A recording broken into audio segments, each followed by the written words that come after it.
ఇవాళ మీ జిల్లా మంత్రులు పాపం వాళ్ళని చూస్తే నాకు జాలేస్తా ఉంది.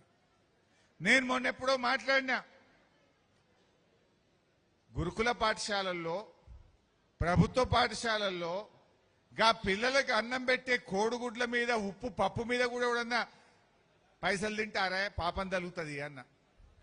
2000 కోట్ల స్కామ్ జరిగింది అని నేను మీడియాలో మాట్లాడినా.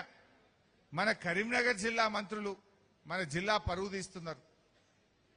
లక్ష్మణ్ గారు, పొన్నం ప్రభాకర్ గారు నాకు ఛాలెంజ్ చేసిండ్రు.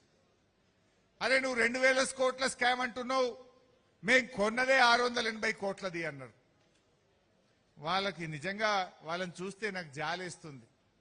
మీ డిపార్ట్మెంట్లో మీరు మంత్రులుగా ఉండి అసలు మీ డిపార్ట్మెంట్లో ఏం జరుగుతుందో మీకు తెలియని పరిస్థితుల్లో మీరున్నారు. బట్టలు కానీ, బూట్లు కానీ, షూస్ కానీ, టై కానీ అవి 1200 కోట్ల రూపాయలతో టెండర్ పిలిచిండ్రు.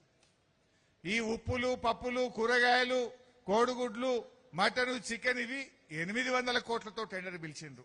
రెండు కలిపితే 2000 కోట్ల రూపాయలు. 2000 కోట్ల రూపాయలతో టెండర్లు పిలిచిన విషయం ఈ మంత్రులకు తెలియకపోతే వీళ్ళు ఏం పాలన చేస్తుండ్రో నాకు అర్థమైతలేదు.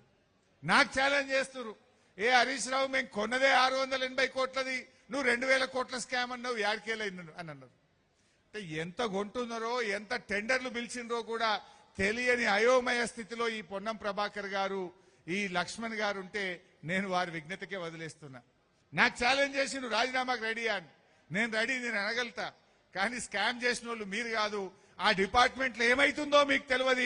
ముఖ్యమంత్రే మొత్తం టెండర్లు పిలిచి మింగుతా ఉన్నాడు. ఆ అనుముల వారి అన్నదమ్ములే మింగుతున్నారు కనుక మీకేమైతుందో మీకు తెలియదు. నేను మిమ్మల్ని అని కూడా ఉపయోగం లేదు. వీళ్ళ కనీసం వాళ్ళ డిపార్ట్మెంట్లో ఎంత టెండర్లు పిలిచిండ్రో, ఎంత మింగినరో కూడా తెలుస్తలేదు. రేవంత్ రెడ్డి మాట్లాడితే అంటుండే 1 కోటి మంది మహిళల్ని కోటీశ్వరులను చేస్తా అన్నాడు. 1 కోటి మంది మహిళలు కోటీశ్వరులు కాలే, యనుముల వారి 4 అన్నదమ్ములు మాత్రం కోటీశ్వరులు అయినరు. మీ 4 మాత్రం కోటీశ్వరులు అయినరు. మహిళలు అయినరు ఎక్కడన్నా?